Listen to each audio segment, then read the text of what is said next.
آج کی ویڈیو میں ہم ایک ایسی مسجد کا ذکر کریں گے جو سیم پاکستان میں موجود بادشاہی مسجد کی طرز کی ہے اور وہ انڈیا کی سٹی دلی میں موجود ہے۔ یہ مسجد انڈیا کی دوسری بڑی مسجد ہے جو اس ٹائم کے بادشاہ شاہ جہاں نے تعمیر کروائی تھی۔ پوری دنیا سے لوگ اسے دیکھنے آتے ہیں اور اس مسجد کا نام جامع مسجد ہے۔ یہ مسجد 1650 میں شروع ہوئی اور 1656 میں تعمیر ہوئی۔ یہ مسجد اتنی بڑی ہے کہ اس میں ایک ساتھ 25,000 لوگ نماز ادا کر سکتے ہیں۔ اس مسجد میں امامت سید عبد الغفور بحیرہ نے پڑھائی جو کہ بحیرہ سے تشریف لائے تھے۔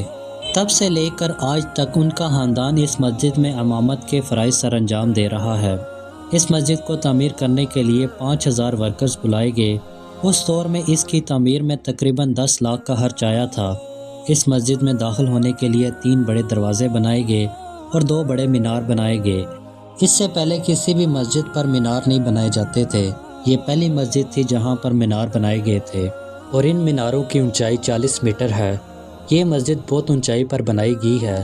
بادشاہ شاہ جہاں نے جب اس مسجد کو بنانے کا فیصلہ کیا تو اس نے حکم کیا کہ ایک مسجد تعمیر کرنی ہے اور اس مسجد کا فرش میرے تخت سے اونچا ہونا چاہیے۔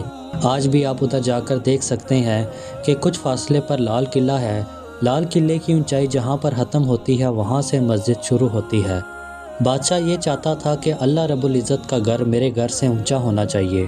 جب مسجد بن کر تعمیر ہوئی تو بادشاہ کے ذہن میں یہ بات آئی کہ میں نے اتنی بڑی مسجد تعمیر تو کروا لی ہے، پتہ نہیں یہ عمل اللہ کی بارگاہ میں اور حضرت محمد مصطفیٰ صلی اللہ علیہ وآلہ وسلم کی بارگاہ میں قبول بھی ہوا ہے کہ نہیں۔ بادشاہ نے لال قلعہ اور مسجد کے درمیان ایک سرنگ بھی کھدوائی تھی تاکہ میرا جب دل کرے میں مسجد میں چلا جاؤں بغیر کسی سیکیورٹی کے لوگوں کے۔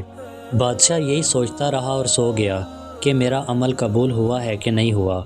بادشاہ جب سویا اس کے نصیب جاگے۔ اس نے دیکھا کہ نبی کریم صلی اللہ علیہ وآلہ وسلم جامع مسجد میں تشریف لے کر آئے ہیں اور مسجد کے درمیان میں جہاں پر پانی کا چشمہ ہے وہاں وضو فرما رہے ہیں۔ وہ فوراً اٹھا اور سرنگ سے بھاگ کر مسجد میں پہنچا۔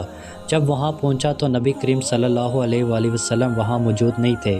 جہاں پر بیٹھ کر نبی پاک صلی اللہ علیہ وآلہ وسلم نے وضو فرمایا تھا اور جو جگہ اس نے خواب میں دیکھی تھی وہاں پر کچھ پانی کے قطرے گرے ہوئے تھے۔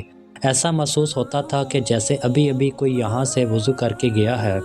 اس نے اس جگہ پر نشان لگایا اور اگلے دن حکم دیا کہ یہاں پر گرل لگا دی جائے اور ساتھ ایک پلیٹ پر لکھوایا کہ کوئی بھی شخص اس جگہ پر پاؤں نہ رکھے کیونکہ یہاں پر نبی کریم صلی اللہ علیہ وآلہ وسلم نے وضو فرمایا تھا۔ آج بھی وہ جگہ موجود ہے اور اس جگہ پر گرل بھی اس دور سے لگی ہوئی ہے۔ روز ہزاروں کے حساب سے لوگ آتے ہیں اور زیارت کرتے ہیں۔ امید کرتے ہیں آج کی ویڈیو آپ کو بہت پسند آئی ہوگی۔ اسی طرح کی انفارمیٹیو ویڈیوز دیکھنے کے لیے ہمارا چینل ضرور سبسکرائب کر دیں۔ شکریہ۔